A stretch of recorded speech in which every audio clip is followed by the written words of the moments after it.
Hello, good evening. Thank you so much for joining our celebration and launch of Rian Hughes's XX, his novel graphic. Some of you may know Ryan's work already from comic books and logos, and he will be in conversation tonight with Grant Morrison, who is a long-time collaborator, friend, and also writer of comics and TV. I really hope that you'll enjoy the session. If you want to ask a question, you can do so in the little question box, which is at the bottom of your page, and I will check in on those and then feed them through at the end. You can contact me via that process as well, and I really hope that you get your book soon and enjoy. Thank you very much, and I leave you with Ryan and Grant. Thank you, Jamie. Thanks, Jamie. Hey, Grant. Hey, Ryan. How you doing? Ryan, how are you doing? I'm very well. I'm well. Yeah, there was a few tense moments there with our attempts to communicate. But for those who here's to XX, and congratulations on the release at last. No, thank you so much. Let me join you in a drink if I can get this out of the box. Please do. Okay. So you actually saw a copy of this years ago, didn't you? When it was still a kind of print-on-demand thing, and you read. Yeah, well, even more though. What I wanted to talk to you about first was, because you've spoken to me about this idea for a long time. I remember you spoke about XX, and even prior to that, the Red Square idea that kind of melted into this. Yes. And at what point, because back then you were talking about doing a graphic novel, a comic book, which was, very heavily typographical and dealing with a lot of these ideas. At what point did you finally just think, I want to write this as a novel and do it myself and not have to rely on anyone else? And what's the difference from that? The difference between the graphic novel and your decision to do the novel graphic, it's what was that jump? What were you thinking about when you made that decision to go from the comic version to this? That's a good question. My original idea, which I think you saw, which was called Red Square, was all about sort of semiotics. It was all about colours and squares and things like that, and it was me trying to sort of drill down into the basic language of graphic design, and what it means and how you can use it to to communicate. And so a sort of Freudian slip there. And an early version of that ended up by being culture. Ideas can be that's what I was about to say, because so many of the ideas are almost given a test run in culture. Cheers, by the way. Thank you for joining, everyone. I know no one's got the book yet, so withhold. Come back when you've read it and tell me what you think. So a lot of the stuff. But culture wasn't culture was more like an extended essay, and I always thought that what I really needed to do was try and turn this into some kind of narratives, because if you're going to try and sort of push certain boundaries, it's much easier to do it in a way where people are involved in characters and there's a story and there's a journey, and it's not a didactic lecture. It's actually just an enjoyable pulpy romp in a way. And so XX came out of that as sort of an experiment to see what you could do with the form of the novel and with typography as a sort of broader form of expression. So you don't. There have been novels before that deal with the way that the type is laid out on the page, but I think they've generally been written by one person, then designed by another person after the fact. So they're not sort of perceived as being one thing, or conceived, I should say, as being one thing. So I wanted to see, and when you're, as a graphic designer, you're very aware of the fact that you can speak in different tones of voices depending on what kind of font you use. So it seems like a complete natural that you could use this just to tell a story, and so my challenge was how to make that work in a way where it didn't feel like the typographic design bit was just a kind of add-on to a story that probably would have worked quite well without it. It had to be essentially, it had to be part of the core aspect of the novel. But the typography is illustrative, it almost takes the place of what would have been drawings in a comic book. So it's very much, it's on the page as an illustration as well as as well as the sense that you get from just the words of it. The immediate impact of it is much more than the words. Those explosive kind of Dada graphics, you can feel the emotion of it before you even read the words in that. Well, I think also, if you're used to comics, you're used to sort of the way that sound effects work and the position of the type on the page works, and the size of the type and all these kind of things. And so in comics, they've had this sort of expressive range in the way that the type is done pretty much since the beginning of comics, but not really in the written novel.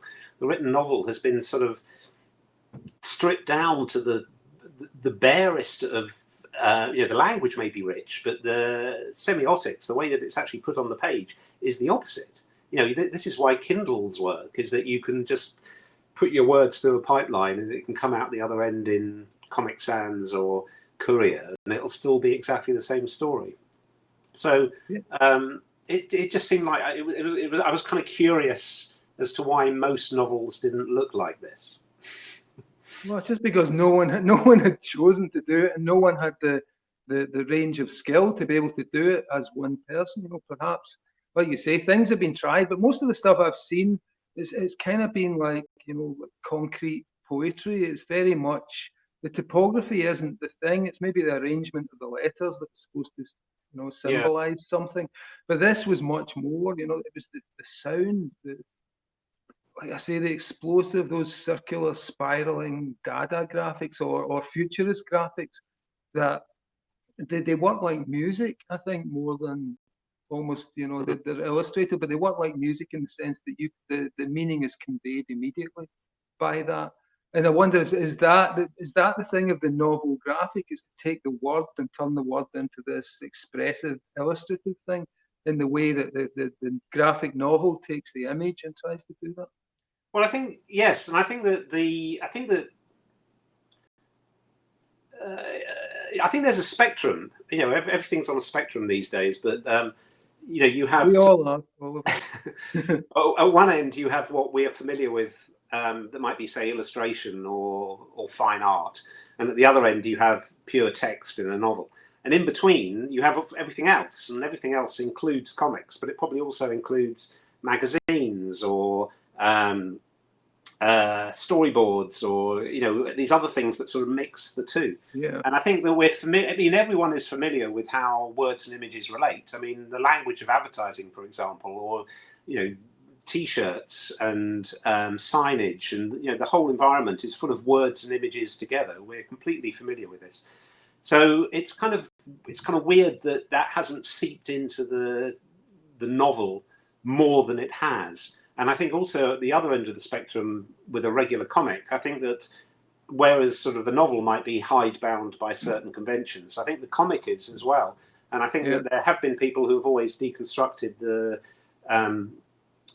comic in terms of the way that the frames are arranged on the page. Everyone from Will Eisner through Frank Miller to other people who have sort of played with the fact that it's a window into a world, but it's also a thing of itself on the page. And I think this is something this is one of the things I really like your work, is that it plays that double game of being, on the one hand, a story about something, but on the other hand, aware that it is a story, aware that it is ink on paper.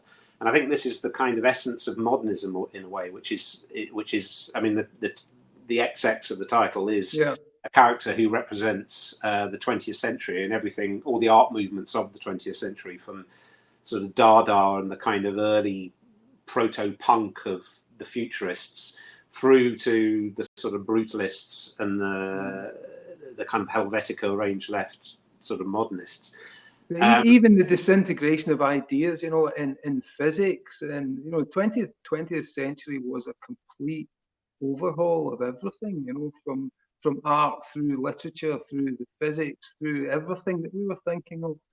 And that character, that XX, which obviously is 20th century, is an embodiment of that. But when you move beyond that to the next century and the previous centuries, the way you play those characters and what they represent, I think is fascinating. Because to me, I remember the original version of XX was about the 20th century, but the fact that you've you've expanded beyond that, I thought was fascinating, and having the girl 21 and the 19th count as representatives of completely different zeitgeists, as you say.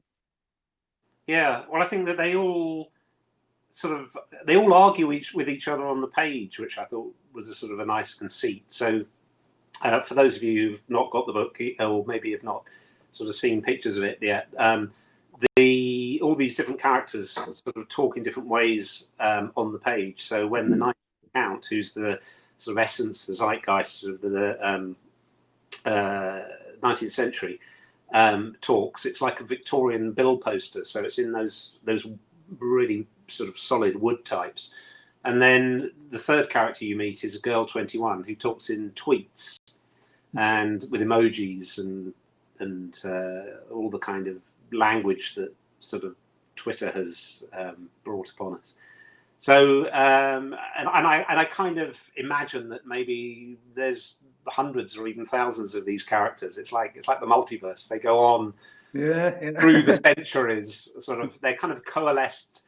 The idea is that they're kind of memeplexes. So in the novel, a signal from outer space of unknown origin has been received by Jodrell Bank, and this has been leaked onto the internet, and people don't know what it is. They assume that it's a message, but it becomes more and more apparent that it's not a message from aliens. This is a bit of a spoiler here. It's not a message from aliens. It is the aliens in digital form. And so what happens is, because these aliens are not physical, they don't exist in three-dimensional space. They exist in a kind of, they exist in idea space. They exist in a space that's congruent with our three-dimensional reality, but it's the internet. It's sort of, it exists in some sort of cultural or mimetic realm rather than a physical realm. And when our characters sort of go into this realm trying to look at these aliens, they realize that it's already full of all these other characters that we've created. And these are the spirits, the sort of zeitgeists of the 20th century, of modernism, of the 19th Count, who's like a sort of spotless white dandy in a top hat, and Girl 21, who you never see Girl 21's face, because she doesn't, she basically, her face is like an animated stutter of selfies that she's stolen from a million faces that all look like Kim Kardashian. Exactly.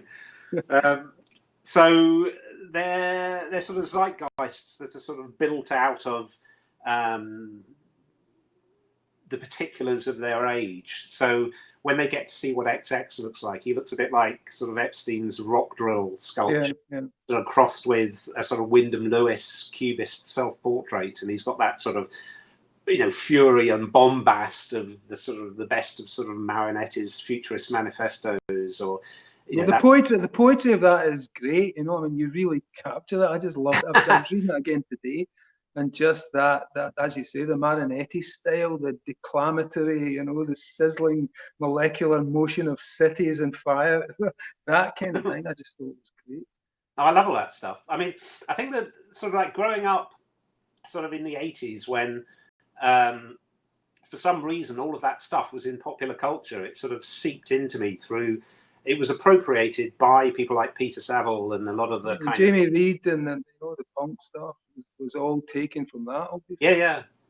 So it's sort of all of that sort of the early modernism of the 20th century I came across through pop culture rather than through sort of reading books on these people firsthand, and then I sort of went and discovered who they really were. So I sort of I came across the appropriators before I went to the source. So I decided that I would probably do the same, is sort of reappropriate them for my own ends, and maybe people can go off and look at the source again. But also, I mean, right, it's a really, really big book. It's a massive book, and and I said it was the best genre book of the last probably 3,000 years. But it's not, to me. It's not genre. It's beyond that. But the fact that you've chosen science fiction as a way to almost couch some of these ideas, and there is a kind of thriller plot in there as well, which I like. So, was science fiction the best vehicle for this? I mean, it has the trappings of science fiction, but beyond that, I feel it's like something like House of Leaves, where has all these different versions of how we tell stories to one another. You know, there's poetry, there are reports, there are interviews, there are, you know, you're taken from all of this stuff. And was that important to do that, to talk about Yeah. all the different methods we use, lists, you know, indices, everything is in there. Well, I thought that anything that involved words and images was fair game. In fact, I'm sort of slightly bizarre that I didn't actually have any comic strips in there. So maybe the next thing I do should probably have a sort of an interlude where I actually have a full-on comic strip. Mm-hmm. But yeah, I think no, you're right. Anything that sort of can hold meaning, whether that be something as utilitarian as a sort of report that has no intrinsic aesthetic value whatsoever. In fact, I'm intrigued. This is one of the weird. It's a bit like sort of the way I'm sort of intrigued by brutalist concrete architecture that sort of is accidentally beautiful rather than intentionally beautiful. I'm intrigued by graphic design that isn't designed. It's sort of, you know, the kind of look of things like official reports or rubber stamps or code, machine code, things like that. It's functional. It's not aesthetic, but it has an aesthetic regardless, because everything has to look like something. Yeah, because it can't escape from its own aesthetic, no matter how hard it tries to be bland or to be completely quotidian and something that we barely even see. It carries an aesthetic. But you make a point of that in the book. Yes. There's so many collisions of here are different ways to frame information. Yes, no, exactly.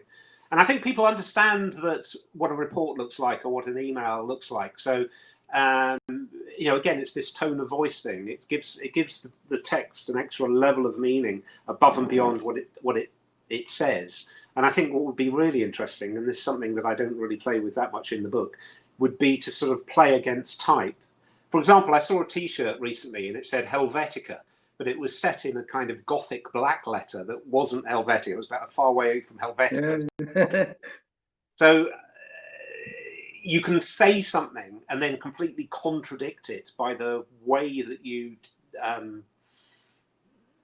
show that thing, design that thing.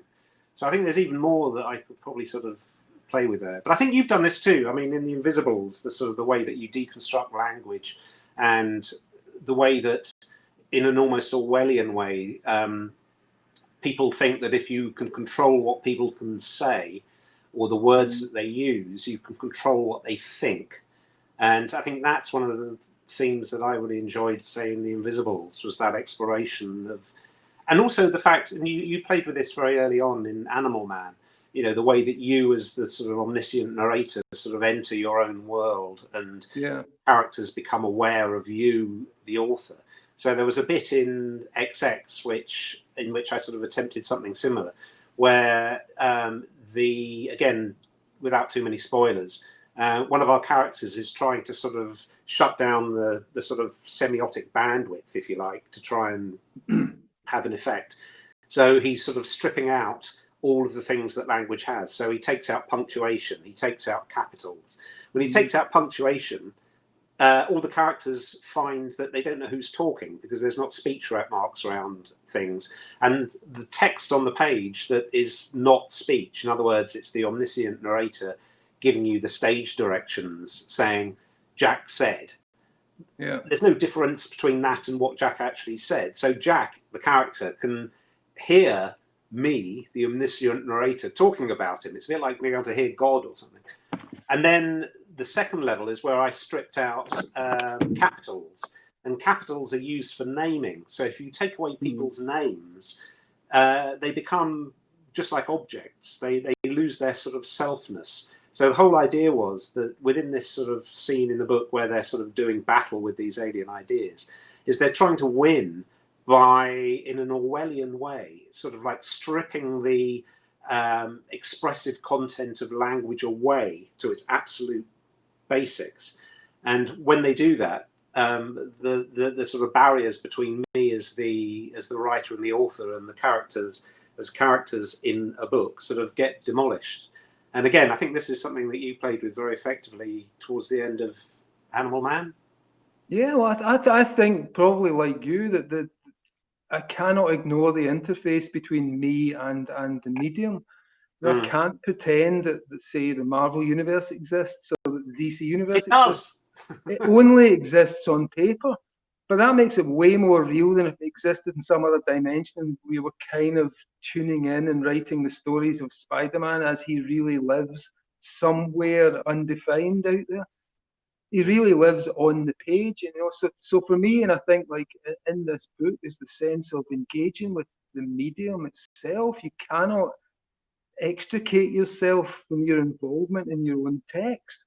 But I think that's where the element of excitement and fascination is, and where the novelty is.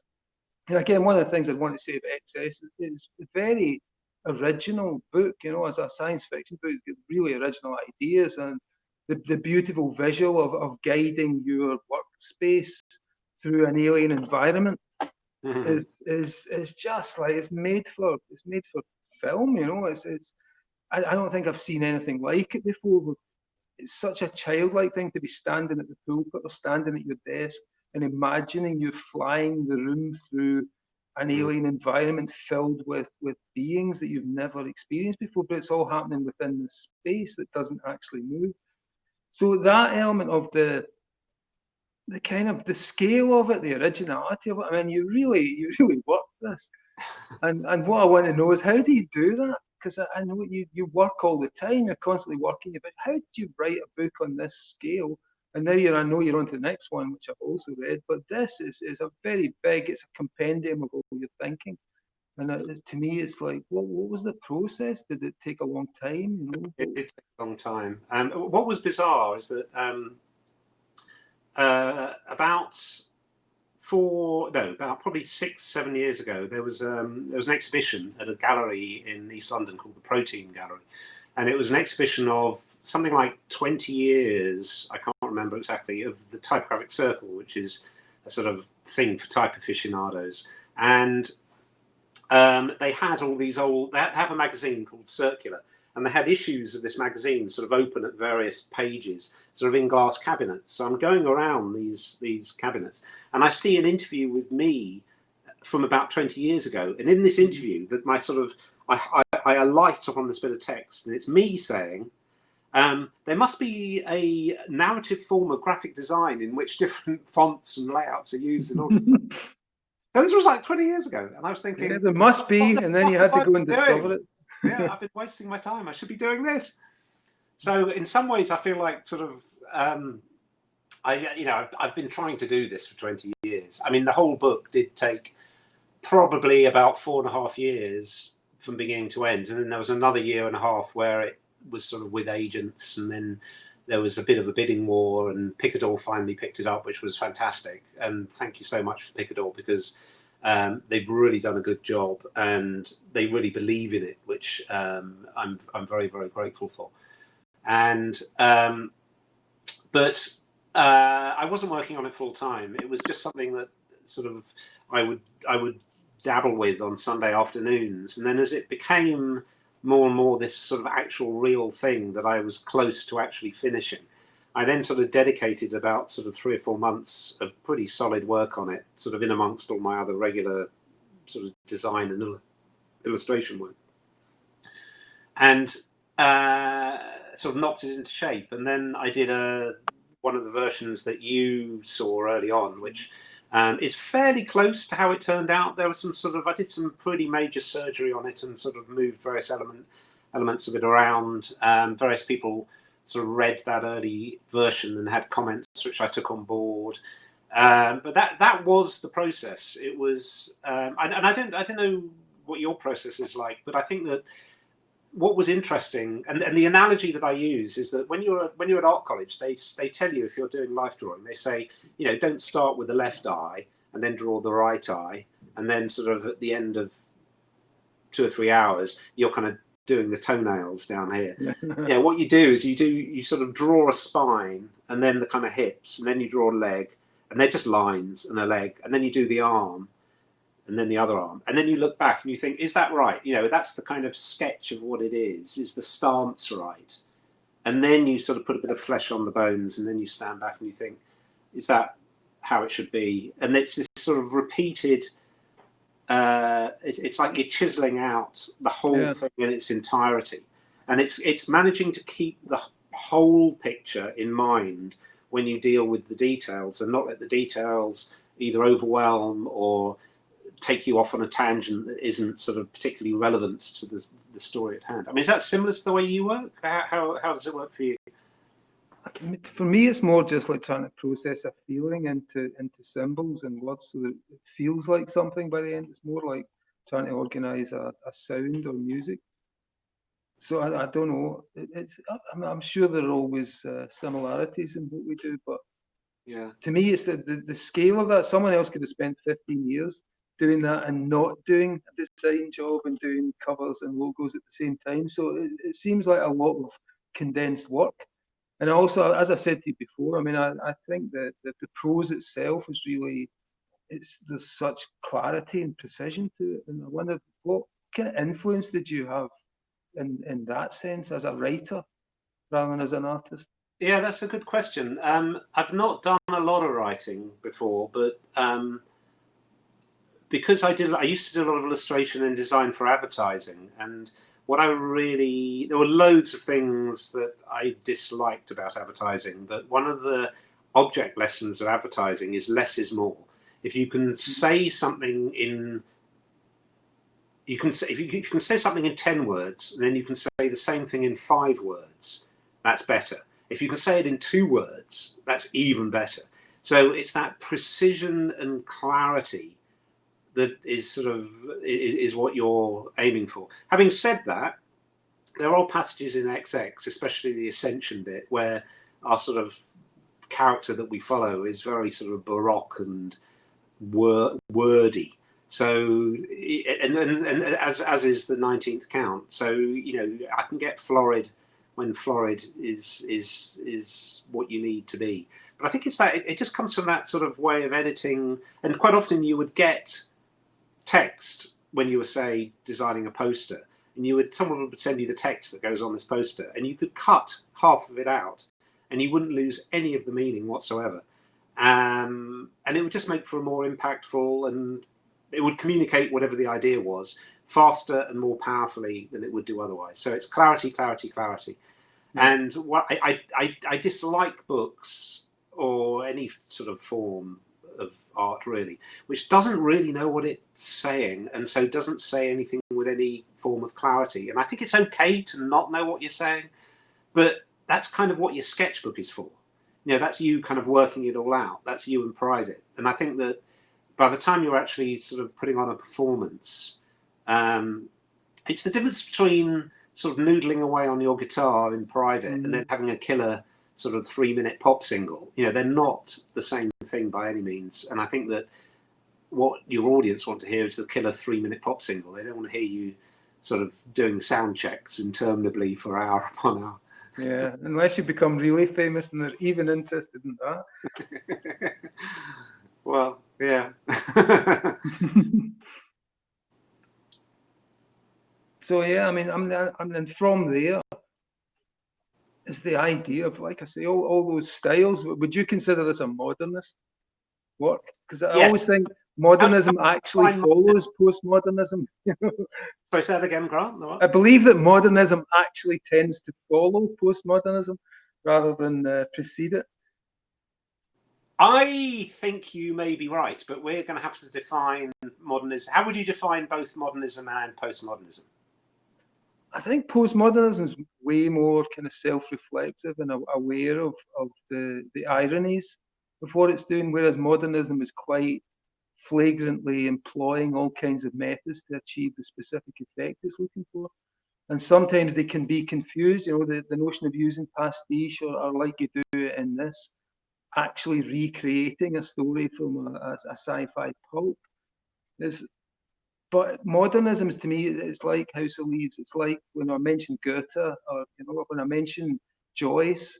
There's just a sense of pulling from everywhere to create a compendium like Moby Dick, pulling from all kinds of sources in order to express an idea. Whereas, like I say, I think postmodernism is kind of reflexive and ironic, and it doesn't have the same communicative drive. I think it's more performative. But That's my take. You know, but Yeah, no, I would. I'd go along with most of that. I think that what they both have in common is an awareness of form, an awareness of what form means, and where they're different, I would say, is that modernism wasn't just an art movement; it was a political movement. So I would say that communism is sort of, or even fascism, is modernism in the political sphere. It's trying to arrange. Modernism is trying to arrange everything in a very rational, scientific, logical fashion, whereas postmodernism sort of understands that sort of modernism might just be another style along with a million other styles. You know, modernism is no more the ultimate answer to communication than Art Nouveau or punk or any other stylistic conceit might be. But what I think is interesting is I think that there are all these overlaps between cultural pursuits like novel writing and graphic design and fashion and things like that are very eclectic, and they borrow from everywhere, and they regurgitate old themes, and they sort of reference. Say fashion might be a language where we sort of reference things in the past, and people get that reference, and they know because your clothes are this kind of shape or color that you're speaking about this kind of milieu, and there are ideas that are associated with that. So it's not just the color and the shape, it's the ideas which these communicate. So I think we're all very au fait with that, even if we don't analyze it. You know, we know what flares mean, we know what a top hat means, we know what all of these things mean. Whereas modernism sort of seeks to sort of strip it all away, and so you get the sort of the Chairman Mao sort of worker's outfit, which is like the universal clothing for the universal person, where you have pockets everywhere, and it's a kind of khaki color, and everyone wears the same hat. Yeah, it's mass produced. It's mass production, isn't it? It's part of yes. it. But it's the ability to reproduce the image led to a kind of notion of being able to reproduce ideas, which I think takes us into capitalism and the idea of a perfect burger or a perfect loaf of bread or a perfect shoe. yeah.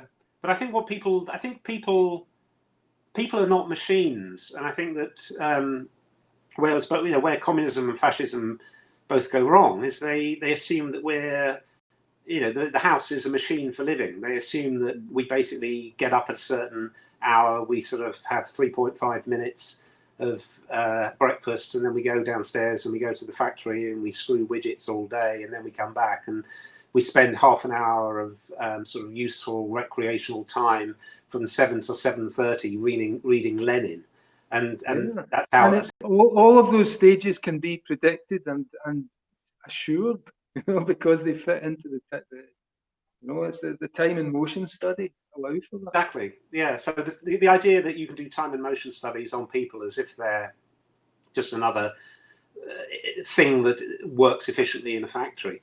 And so I think that on the one hand, modernism sort of brought us the Enlightenment, rationality, the scientific method, mathematics, all of these things sort of lifted us out of the kind of pre-Enlightenment world of sort of religious ideas and superstitious ideas and magical thinking. I mean, you might have some stuff to say on magical thinking, but so I think it's the misapplication of ideas or the over-application of ideas.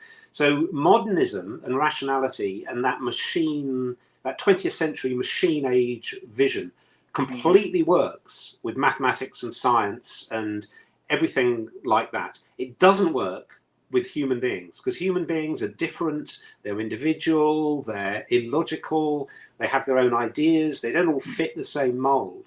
So I think what we have in modern society is we have almost the flip side of that, where people are attacking the kind of grand edifice of post-Enlightenment thought, the rationality of mathematics. They're attacking that because they're putting stories and personal anecdote up there as if it's equally valid. And in some ways it is valid on a personal level, but not on a scientific level. And I think that if fascism was or communism was the sort of over application of modernism, then I think that the sort of postmodern world that we sometimes live in here, the post-truth world, people say we live in a post-truth world, I think that's the over-application of the flip side. That's the over-application of the personal and the individual and the non-universal. Well, I think that the inability of postmodernism or the unwillingness to privilege any idea leads ultimately to chaotic confusion in the end, because some ideas are better than others, and that's part of what absolutely as well. The ideas, there is an ecology of ideas, and some are stronger, some are better, and maybe we should replace some of the ghastly ones with ones that work better. But postmodernism tends to not. It's appalled with the notion of privileging one idea above another. There's a sense of subjectivity that has to be adhered to, except in the sense that postmodernism privileges its own view always. That so there's always going to be that contradiction, but I think that's what it is, and you talk about that in the book. It's like the way to fight bad ideas is with better ideas. No, I agree, and I think that's one of the sort of major themes of the book is the kind of the 19th count XX and Girl 21 sort of represent the age of privilege and aristocracy and tradition, the 20th century, the age of modernism and the sort of horrors, but also the successes and the advances that came with that. And then sort of Girl 21, I have no real idea. Where do you think this century is going to go, Grant? What's going to be? I think if we're to survive at all, we need to get away from the old men, the strong men, leaders who are pretty ancient, and this pretense of virility that they project, and this absolute domination of nature, I think is not going to work out for us long term. So I do believe that the energies that we're seeing coming from the margins, from thanks to the internet, like women's voices are louder, queer voices are louder. We're seeing these things like manifest, and I really do think we just need a bit more. The girls should take over, and I think that's what I like the Girl 21 character. The structure of those three characters even ties into the Aleister Crowley's metaphor of the three aeons. Well, the first 2,000 years of recorded history were attributed to the goddess Isis. So time was cyclical, and people, lived by the earth, and they watched the stars, and they planted and did their thing. Second 2,000 years from the birth of Christ were the age of Osiris, who's the lawgiver, and that's when ideas are coded into language and into books. And the god can survive for thousands of years because if he's written down, if his programming instructions are written down, anyone who reads them can be programmed by those ideas and become an agent of God. After that comes the age of Horus, who's the fiery sun, the jihadi, the rebel, the rock star, who tears everything down just for the hell of it to make something new. And alongside him comes his twin Mat, who's the goddess of truth in Egypt. And I honestly think Crowley was talking in metaphorical terms of how cultures, shifted. And the idea that I think we have to follow the aeon of the lawgiver and his son, the destroyer, the hero boy, with something a bit more networked, a bit more feminine, a bit more, just take the power out of the hands of mad old sociopaths. Yeah, that's and I think it may be our only chance. But your characters also fit into this aeonic progression, that the XX is Horus, this destructive, creative, rebel energy. And Girl 21 is Mat, goddess of truth. It's like, okay, this is how it actually is. We get it. We've seen everyone's born now. We've seen we've seen what you want and what you need and how pathetic you are. So where do we go from here? There are no secrets. Yeah.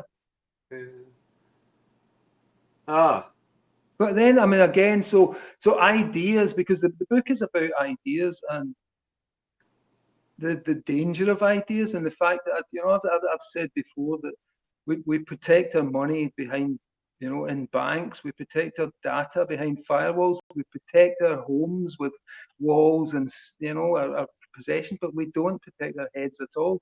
We're willing to let any old idea come in there without realizing the damage ideas can do. And we know they can also exalt and they can also make us better, but the damage is there. And I think in the book we really talk about that. It's the openness we have to ideas, which is almost ridiculous. We allow ourselves to be swayed and overwhelmed by completely immaterial things. Do you think it's a bit like being possessed? Because I think that I think it is being possessed. If to use that language is absolutely correct, with the notion of a non-material, let's call it an entity. It's not necessarily an entity, it's a non-material package of meaning that can completely overwhelm a human being. It can turn a normal boy into a suicide bomber. Yeah. So I had this idea where the kind of fundamental unit of consciousness is not the human being; it's the idea. Mm-hmm. So we're just sort of vessels through which ideas propagate. So they're just sort of using us to sort of spread, and there's this whole sort of ecosystem out there of sort of good ideas, bad ideas, indifferent ideas. I mean, the ideas don't know whether they're good or bad or indifferent. They're incapable of knowing whether they're good or bad or indifferent. They just propagate or don't propagate, depending on how virulently infective they are. They're like, just like a disease doesn't know whether it's moral or immoral. It doesn't have a moral perspective whatsoever. How could it? So one of the ideas in the book was that we're kind of almost proxies for these ideas which sweep back and forth across the globe. And it used to be in the 20th century that these ideas were propagated mainly by sort of books and lectures and then sort of film and television. And now the main vector is the internet, which I think is why a sort of a good idea or a bad idea can travel so far, so fast. And everyone knows exactly what's happening on the other side of the world. Whereas in the past, you would have, I'm sure people 2,000 years ago could have lived lifetimes without having any idea what was happening on the other side of the globe. They would just had no way of finding out. They might as well have been on different planets. But now we're so interconnected.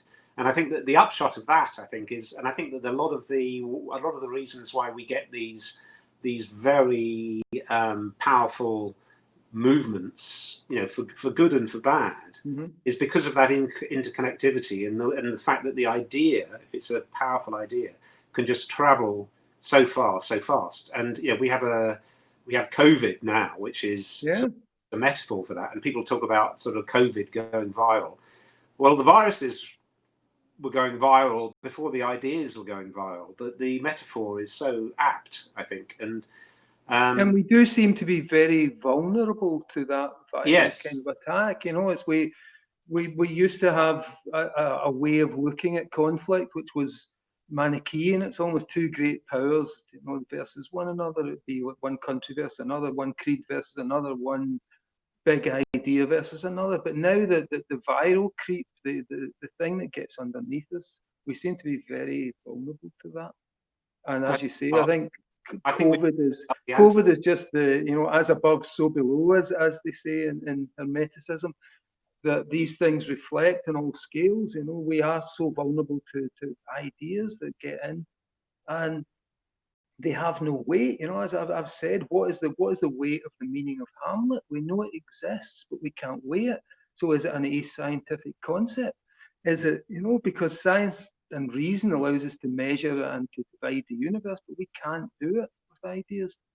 They are non-material and yet they have physical effects. I think that's what's so interesting about them. I think the fundamental sort of division is between nature and culture.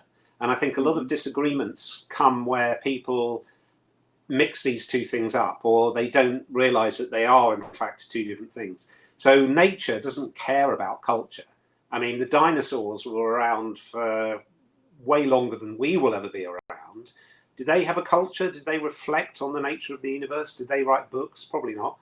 But the world doesn't care. An asteroid comes along and does away with all that. So nature is absolutely immune to culture. So the facts are not immutable to our opinions. But there are people who think that opinions are kind of, it's this Orwellian idea that if you can think in a certain way, then the world will be a certain way. You might be able to change the culture. You won't be able to change nature, and nature will always do what nature does, regardless of how we would want it to behave. Well, Nature as we've seen right now, it's easy to lie about what's happening, but it's not really stopping what's happening. And those lies, as you say, that work on culture do not work on nature. Well, I think there's always been leaders who are sort of great orators who sort of know the power of words and the power of argument, and this goes back, right to the way that rhetoric would be taught. If you were in Greece, say, it was considered to be sort of an important facet of any person's armory, if you like. And I think that it's not just being able to talk with persuasive power, it's being able to understand that other people are doing it to you, so that you have some kind of antibody against disinformation, against viral ideas, against simple ideas that sound seductive but are only seductive because they flatten all nuance into a slogan. And you can chant a slogan, but within that slogan, this is, again, I was talking earlier about how one of the lessons of advertising is if you can take a word out, if you can take 5 words out, it makes it more powerful. But the flip side of that is if you do remove nuance, and sometimes arguments aren't simple, and the powerful reduction of an argument to a slogan completely does away. You lose a lot of truth in that reduction. And I think, again, this is sort of how language works. And what do you think? From a comic strip point of view, I think one of the things I like about comics is there's not really that much room on the comic page to go into vast digressions about sort of philosophy and all the rest of it. So you've got to be pretty succinct. So as a comic book writer, one of the things I really like about your work is the way that you can very sort of niftily boil down some really quite esoteric ideas into a page or two of sharp dialogue, and it's there. The idea is there. It's sort of that. Do you know what I mean? I think it's that Denny O'Neil, the writer on the Batman and of so many other things, who passed away recently. He said that the best comic book dialogue was headlines written by a poet, and so that stuck in my head. And I do love, there comes a certain point you can't have too many words or else you're going to overwhelm the art. So it really is about counting the words in a lot of cases and making sure that there's just enough. And I do like the idea of being able to reduce the most esoteric concepts to a T-shirt or a badge. But yeah, I also see how that can be taken too seriously. But I wonder, as creative people, I don't take the word seriously. The word is just something that jumps through hoops for me. It's like a tiger in the circus. But for other people, I know the word is very important. So a Bible or a holy book would be super important. The word is inviolate.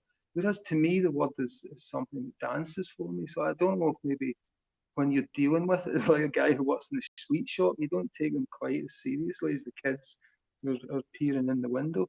Yeah. And maybe that disconnects me from how powerful they can seem to other people. But do you not think that's true of anyone who understands how something works? I mean, I don't understand how my car works, so I take it to the garage, and some bloke sort of, will tell me my flange sprocket is broken, and I'll go, okay, cheers, mate, if you can fix that. Yeah. So, that's a language that I don't speak. So, in fact, I talk about this in XX, how I think if you have a high degree of craft, it can seem to someone who is outside of that like magic. It's like the kind of, what was the thing that Arthur C. Clarke said, that any sufficiently advanced technology would be indistinguishable from magic. Yes, exactly. But not even, any significantly advanced attention, if you look at a conjurer, it looks like magic. Look at Derren Brown, or look at a great dancer, look at a great artist. They do things that seem like magic, but what they actually are is the result of attention and repetition. And being paying attention to a very specific part of the universe and developing your abilities within that can look like magic to people who are not paying that same level of attention. So how does magic, and I know I'm going to regret going down the magic wormhole here with you, but how is magic for you an entirely explicable thing in terms of everyday physics? There's nothing quote unquote supernatural about it, or is it I don't some think, no, there's other nothing layer? I think this is where there's you and I. nothing supernatural about it, but things can happen which look so close to what we've been told is supernatural that it can be quite bizarre. So no, I really don't think. I think it's a very pragmatic way of paying attention to certain things, you know, and if you give them certain names or certain states of mind that feel demonic, certain states of mind feel divine, and magic is using spells, which are just ways of encouraging certain states of consciousness. And those states of consciousness could be experienced as what feels like a god, or what feels like a demon, or what feels like. So that, I mean, that's the way I see it. It's purely down to what is your consciousness going through right now, and how do you stimulate that to get certain effects. And the interesting thing about magic is if you do a ritual to Kali, you're unlikely to get Ganesh. You know, these things, people have been working this out for a long time. How do you specifically stimulate the consciousness that feels like an encounter with this female spirit of destruction? And that's what it is. But it's what you're talking about. It's ideas. How do you specifically focus on an idea to the extent that it takes over everything? And once you have been completely taken over by an idea, you are enthused, you are now divine. And I think beyond that, it's not just a psychological thing, because that idea persists. It was here through history. People were 500 years ago developed methods to also stimulate that idea into complete control of your nervous system. So the idea itself has a longevity that outlives human beings, which gives it again the strange aura of the divine or the supernatural. But it's not, it's just the persistence of an idea through time, like love or hate, that we can all feel. But what is the aggregate of all the love and hate ever felt? Well, that's the God of love, that's the God of hate. So it's the idea in the abstract. It's the But zeitgeist. it's not, I don't think it's even not abstract, because it can't be abstract. The minute it becomes abstract, it gets into the realm of the supernatural. It's not abstract. It's everyone can feel love. So what is love? What is the element that is love that all human organisms can have an experience of, that persists through time, that outlives our specific lifetimes, but is still there? You can listen to a love song from before you were born, and it can still stimulate the same feelings.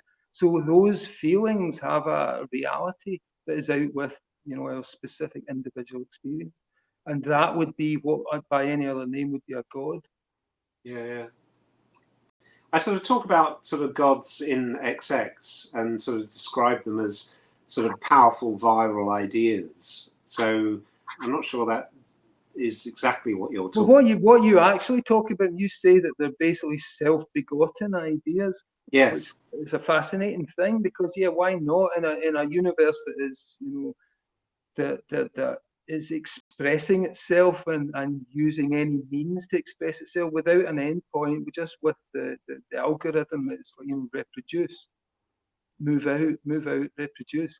If you create that algorithm, then you have a universe that is self-expressive. So there can be, like you say, like in the book, the Andromeda galaxy is self-aware, but in a horrible way.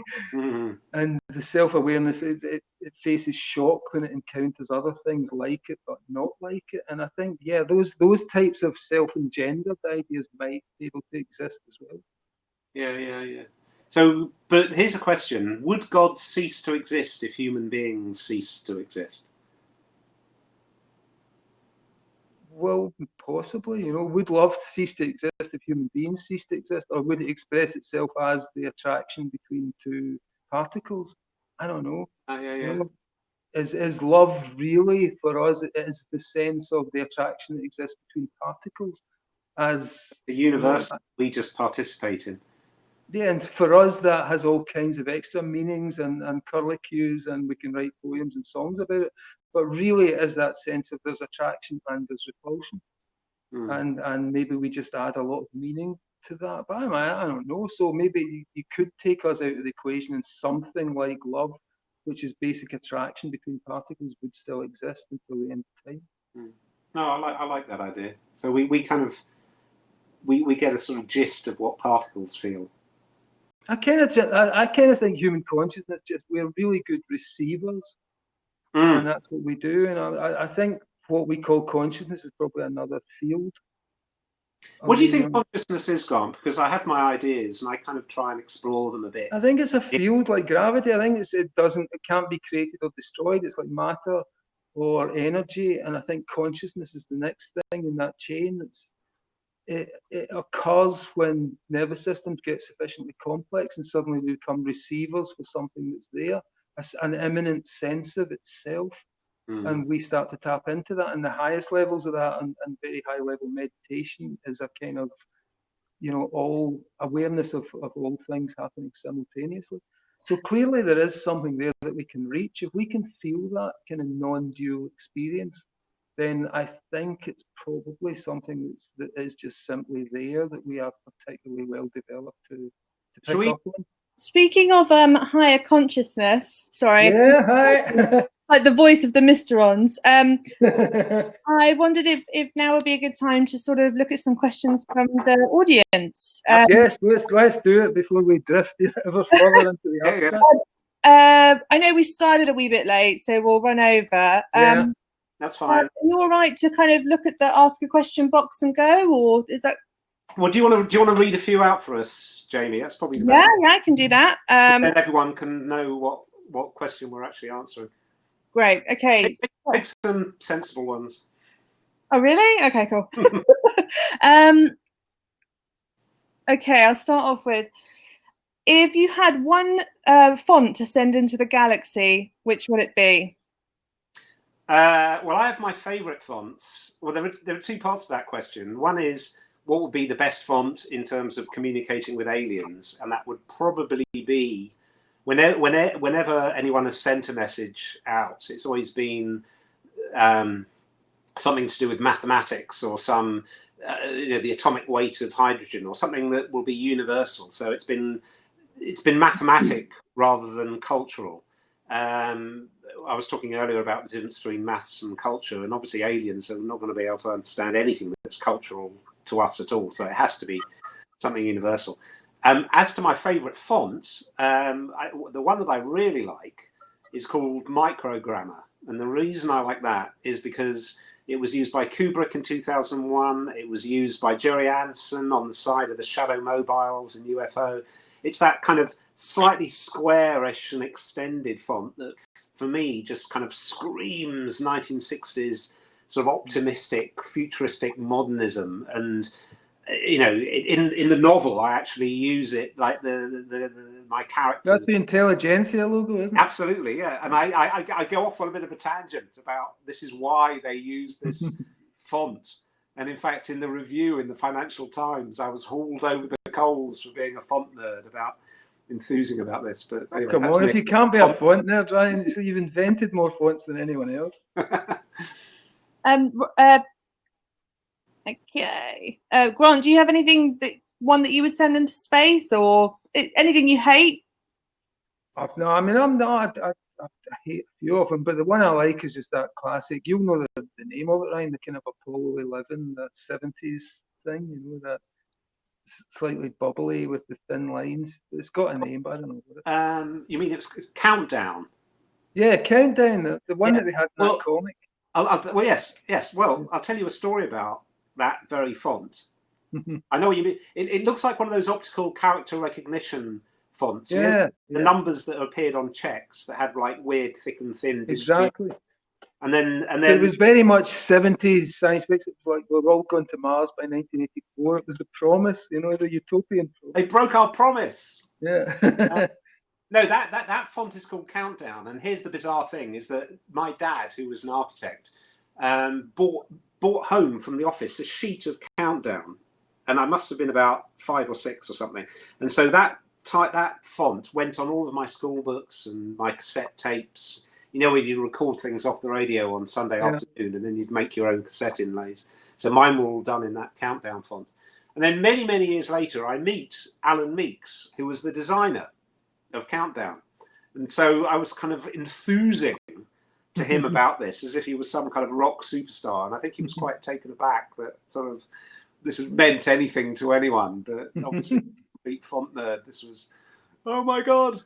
We've got a slightly different question now from Paul Thomas. How did DJ Food become involved in the project? DJ Food, aka Strictly Kev, is a friend of mine who has a massive interest in comics, in science fiction, in the backwaters of the most obscure music you could possibly imagine. Did a great album called The Search Engine, which I urge people to go out and listen to. DJ Food was another of the people who sort of got an early copy of XX, and I said to him, I showed him the fake review. There's like a pretentious music journalist sort of review of an album made from the signals from space, in which I sort of regurgitate every pretentious musical term, like it's a sonic cathedral of sound, for example. And I said to him, can you make this album? You know, we've got the review. Can you take the review as your brief and make this album? And so he did. And it's freaking brilliant. And so go, it's on Bandcamp. And also my sister Saren, who's sort of a classically trained pianist, was a good foil because he sort of comes at it. There's a massive library of free to use NASA sound samples. So you have sort of the bleeps and ticks of the Voyager probe sending signals from beyond Pluto. You have Cassini sort of dipping through the rings of Saturn and sending signals back from there. And these are all sounds which you can use for free. So he took that, but then what Saren did was introduce this sort of classical piano that sort of softened it and humanized it. And the two are so different, but they go together really well.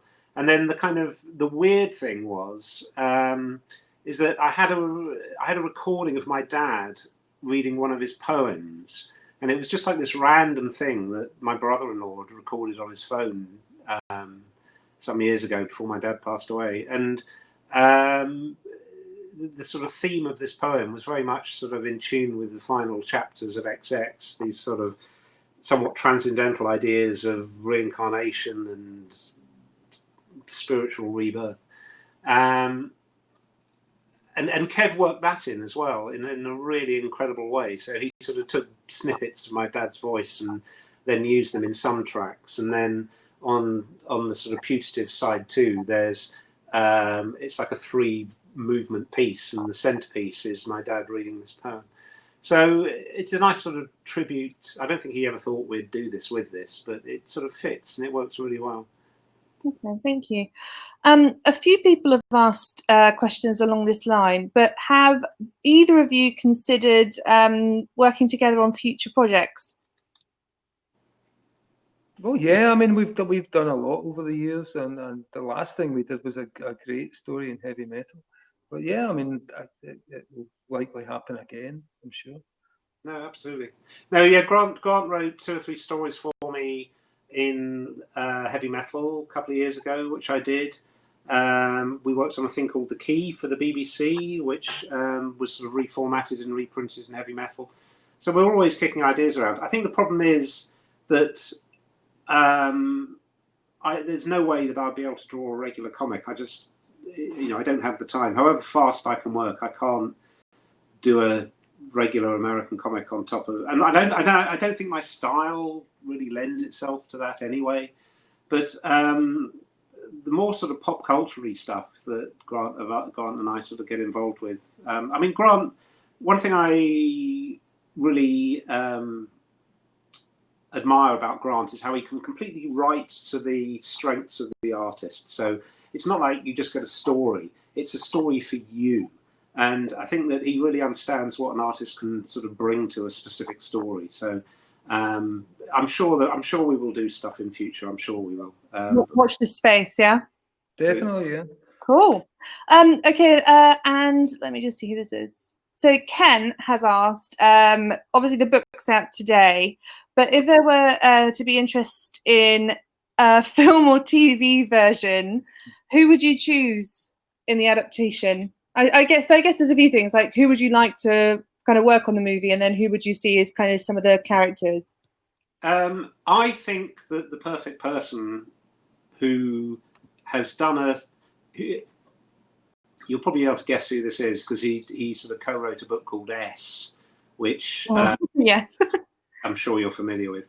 It's J.J. Abrams, and I think that he sort of has that sort of understanding of the form of the thing as being a parallel but separate thing from the content of the thing. And S was all about that. It was just beautifully done. You know, it came in a slipcase, and you took out this beautifully designed book, and typographically it was fantastic. And then in the marginalia of the actual novel, you have two people having a relationship in two different handwritings. And then within the book, there are postcards and napkins and other sort of ephemera. So, you know, the understanding of it's what I call the thingness of the thing, the objectness of the object.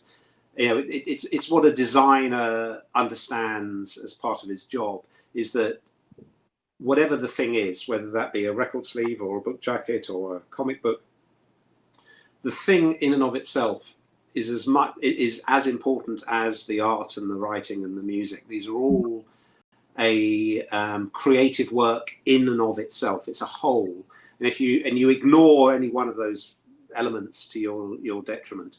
And I think that J.J. Abrams is one of the few people who actually understands the form of the thing that he works in. So who knows? I'm saying it would be good television. It would make a great television show, you know. Yes, yeah. Because there's so much. A film couldn't contain it, but a TV show would be great. Yeah. And it's a good thriller as well. I mean, that's what everything. We're talking about these high level ideas, but it's a really great science fiction thriller. That's what the reviews are saying. So this is for both of you, from Sean Dillon. Which work of yours do you feel is the most overlooked? Can we answer for each other? Because I think St. Swithin's Grant's most overlooked works. I think it's brilliant, and it should come out again. Yeah, well, I mean, for you, I mean, I don't think you have any overlooked work, do you? Do you? You know, I mean, I don't know. I mean, it's hard to say what's overlooked. Times change, and people see importance in things that maybe you didn't see importance at the time. Yeah. The things I like the best, the weirdest things, like the Filth and Sea guy for me. I mean, but for Ryan, I think, you know, your work is that Soho Divas thing you did. I think, you know, it's really, it's so unlike anything else you've done, and it's so captures a moment. It's like Weimar, Germany, you know, and I don't think people know enough about that. It might just be seen as a kind of, you know, sexy girl art book, but it's not. It's like snapshots of a time that can never come. So something like that for me would be your overlooked work. I was really happy with that book. I mean, I had so much because material. it's a social document. It's not, you know, Yeah. But it's also just done with your usual, you know, your absoluteness. Yeah, no, I did really like that, and I did another book, sort of another album, but of the similar material, because I didn't stop drawing those burlesque portraits when the book came out. I continued. I've not obviously been doing it recently. So there's another book's worth that probably no one will see. Unfortunately, the first book didn't sell like hotcakes, so it might be hard to persuade a publisher to do a second. Hence, overlooked. It's overlooked, absolutely. But I'll send you a copy, Grant, because I've got a you know, one of those sort of print on demand sort of prototype versions. So I've got a lovely version of it, which is, you know, this kind of cloth cover, almost this textured cover. Yeah, that's the one that Image did, and they did a really beautiful job on it. It's got like different types of paper, so it's got shiny paper and matte paper. The second book, which is unpublished, only exists as a prototype, but I'll send you one. You'll love it. So it'll be right. All right. I love how nerdy this is getting, with just like the look and the feel of the paper. And I know we've previously talked about book sniffing. Okay, so I think that's probably about time. Thank you so much to everyone for sending in your questions. I'm sorry we didn't have time to answer all of them. And thank you so much to Grant for joining us and talking with Rian. And a huge thank you to Rian for this wonderful book from everyone at Picador and Pang Macmillan. So cheers. Oh, cheers. I think we've lost Grant, but cheers, Grant. Okay, thank you, everyone. Thank Bye. you.